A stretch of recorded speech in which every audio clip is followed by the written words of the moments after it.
Guys, good morning. This is our breakfast and কালকের মেহেন্দিটা দেখো।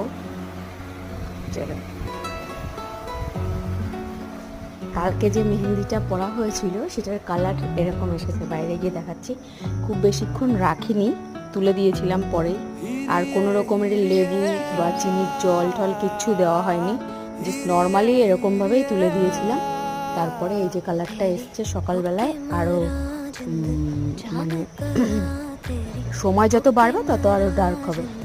দেখো কেমন হয়েছে। এটা পুরোপুরিভাবে অর্গ্যানিক মেহেন্দি ছিল, সন্ধ্যার নিজের হাতে বানানো। সো এই যে হচ্ছে রিভিউ। আর এরপরে কিন্তু মানে যদি আরও বেশিক্ষণ রাখা হয় জল না লাগিয়ে আর চিনির জল টল দেওয়া হয় তাহলে কিন্তু আরও সুন্দর কালার আসবে। দেখো, যারা যারা মেহেন্দি করতে যাও সন্ধ্যা